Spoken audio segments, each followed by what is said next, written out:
রহমান রহিম। প্রিয় দর্শক, আসসালামু আলাইকুম। বিডি চ্যানেল 4-এর আত্মশুদ্ধিমূলক আলোচনা অনুষ্ঠান শুদ্ধ মনের আজকের পর্ব 60তম পর্বে স্বাগতম। আমি ফজলুল কাদির খান চৌধুরী। আজকে সূরা ইনফিতার থেকে আলোচনা করব এবং সূরা ইনফিতারের শিক্ষা এবং এখানে আল্লাহ কি আলোচনা করেছে সেই আলোচনার আমরা আলোচনা করব।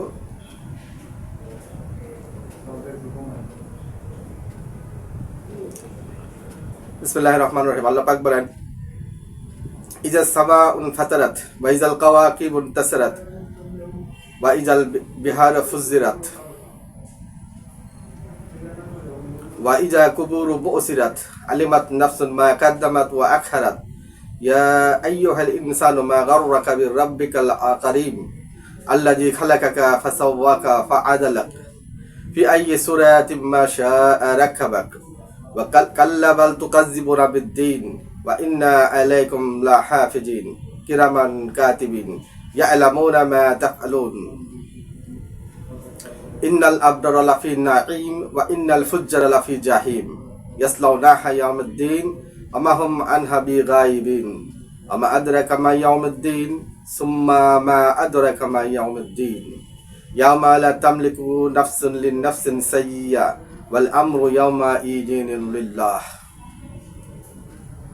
অর্থাৎ আল্লাহ পাক বলছেন প্রথম আয়াতটি, ইজা সামাউন ফাতারাত, আকাশ যখন বিদীর্ণ হবে, ওয়া ইজাল কুবুরু ওয়া ইজাল কাওয়াকিবুন তাসারাত, যখন নক্ষত্রমণ্ডলী বিক্ষিপ্ত হয়ে ঝরে পড়বে, ওয়া ইজাল বিহারু ফুজিরাত, যখন সমুদ্র উদ্বেলিত হবে, ওয়া ইজাল কুবুর বুসিরাত, এবং যখন কবরসমূহ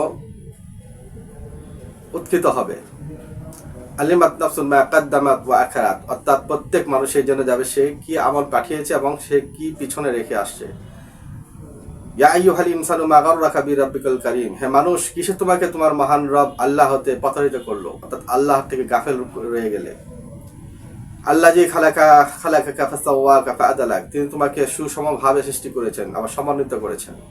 ফি আইয়ি সূরাতিন মা শাআ রাকাবাক, উনি যে সূরাতে তোমাকে চেয়েছেন সেই সূরাতেই তোমাকে সৃষ্টি করেছেন। কাল্লা, সাবধান, বাল তুকাজ্জিবুনা বিদ্দীন, বরং তোমরা দিনকে ভুল প্রতিপন্ন করছো, ফলসিফাই করছো। ওয়া ইন্না আলাইকুম লাহাফিজিন, জেনে রাখো অবশ্যই তোমাদের উপর রয়েছে হেফাজতকারী এবং তারা কিরামান কাতিবিন, সম্মানিত ফেরেশতা মণ্ডলী। ইয়ালামুনা মা তাফআলুন, এবং তারা জানে যা তোমরা করছো। ইন্নাল আবরারা লাফি নাঈম ওয়া ইন্নাল ফুজ্জারা লাফি জাহিম, নিশ্চয় আবরার অর্থাৎ বিররুন থেকে আবরার শব্দ আসে জামা, অর্থাৎ যারা পুণ্যবান তারা থাকবে নিয়ামতপূর্ণ জান্নাতে। ওয়া ইন্নাল ফুজ্জারা লাফি জাহিম, এবং যারা ফুজ্জার অর্থাৎ পাপী তারা থাকবে জাহান্নামে। ইয়াসলাউনাহা ইয়াউমিদ্দিন, এবং তাদেরকে সেখানে প্রবেশ করানো হবে। ওয়া মা হুম আনহা বিগাইবিন, সেখান থেকে তারা বের হতে পারবে না। ওয়া মা আদরাকা মা ইয়াউমিদ্দিন, সেই ইয়াউমিদ্দিন অর্থাৎ সেই বিচারের দিবস কি আপনি জানেন? সুম্মা মা আদরাকা মা ইয়াউমিদ্দিন, আবার বলছি সেই বিচার দিবস সম্বন্ধে কি আপনি জানেন? ইয়াওমা লা তামলিকু নাফসুন লিন-নাফসিন শাইআ, সেই দিন কোনো ব্যক্তি কোনো ব্যক্তির উপকারে বা সাহায্যে আসবে না। একমাত্র সেই ক্ষমতা আল্লাহ আমরু ইয়াওমা ইযিন লিল্লাহ, একমাত্র কর্তৃত্ব ক্ষমতা একমাত্র আল্লাহর হাতে থাকবে। প্রিয় দর্শক, এই যে বিভীষিকাময় আলোচনা আল্লাহ এখানে করলেন যে কিয়ামত সংঘটিত হলে কি অবস্থা হবে, আকাশের তারকা খসে পড়বে, আকাশ বিদীর্ণ হয়ে যাবে, কবর পৃথিবীকে বিক্ষিপ্ত করা হবে, পৃথিবী থেকে পাহাড় পর্বতগুলোকে বিক্ষিপ্ত করে ধুলায় তোলায় উড়িয়ে দেওয়া হবে, আর একইভাবে আকাশকেও বিদীর্ণ করে সেকে ধসিয়ে দেওয়া হবে। অর্থাৎ তুলো ধুলো অবস্থা সেই আকাশে সবকিছু উঠতে থাকবে, এমন অবস্থা হবে, ভয়াবহ অবস্থা। আর কবর থেকে এক ফুৎকারে কবর থেকে উৎক্ষিত করা হবে, সেই কবর থেকে সব মানুষ দৌড়ায়া সেই হাসরের ময়দানে অর্থাৎ ইয়াউমিদ্দিনের দিকে সবাই ধাবিত হবে সেই আল্লাহর বিচারের সেই দিবসে। এই বিচার দিবসের সম্বন্ধে আল্লাহ বলতেছেন যে তোমরা কি জানো সেই ইয়াউমিদ্দিনটা কি? সেই ইয়াউমিদ্দিন এমন অবস্থা হবে তখন কোনো ব্যক্তির উপকার আসবে না, ইল্লা মাশা আল্লাহ, অর্থাৎ আল্লাহ নবী এবং রাসূল যারা সাফাত করবে তারা ব্যতীত। আর সেই সমস্ত কর্তৃত্ব একমাত্র আল্লাহর হাতে থাকবে, কারণ আল্লাহ যেহেতু মানুষকে তাকে ছেড়ে দিয়েছেন, তার জীবনে মানুষের সমস্ত আমল বদ আমল ভালো আমলের জ্ঞান দিয়েছেন, পথ দেখিয়েছেন, কিন্তু এখন আর কোনো আমলের কাজ হবে না, এখন শুধু কি আমল করে আসছে সেই আমলের পুরস্কার এবং তিরস্কার দুটার অবস্থা হবে। আর সেখানে একমাত্র আল্লাহর কর্তৃত্ব, অর্থাৎ হিসাব নিকাশ একমাত্র আল্লাহ, কেউ কোনো কথা বলতে পারবে না, এমনকি ফেরেশতারাও কথা বলতে পারবে না। তারা সারিবদ্ধভাবে দাঁড়িয়ে থাকবে, একমাত্র আল্লাহ যাকে হুকুম দেবে তারাই একমাত্র কথা বলবে।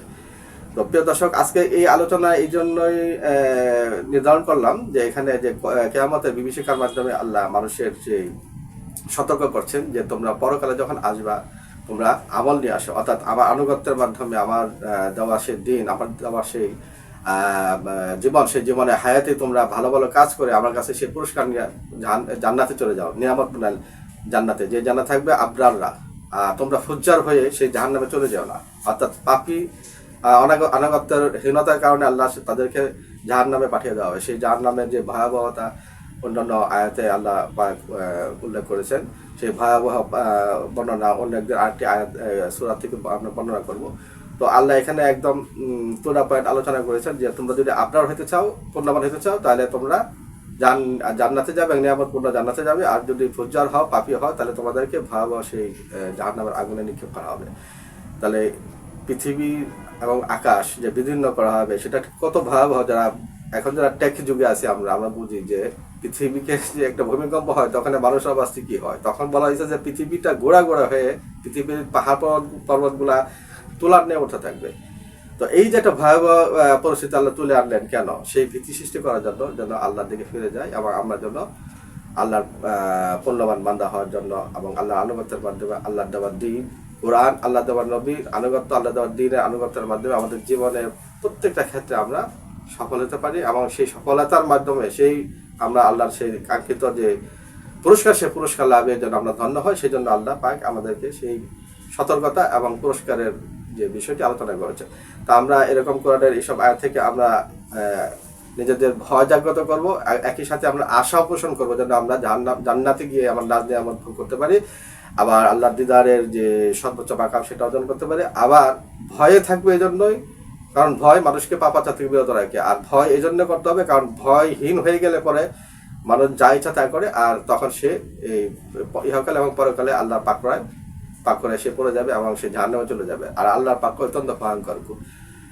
অন্য এক আয়াতে আল্লাহ বলতেছে আমার পাকড়ার মতো কেউ পাকড়াও করতে পারবে না। ইন্না বাদশা রাব্বিকা লাশাদীদ, অর্থাৎ আমি আল্লাহ যাকে ধরবো পাকড়াও করবো অত্যন্ত কঠোর হবে, অর্থাৎ ভয় করো। তো প্রিয় দর্শক, এই থেকে আমরা শিক্ষা নিলাম এবং শিক্ষা নেব এবং আমাদের জীবন গড়ে তুলবো। তো আজকে এই পর্যন্ত। আসসালামু আলাইকুম ওয়া রাহমাতুল্লাহি ওয়া বারাকাতুহু।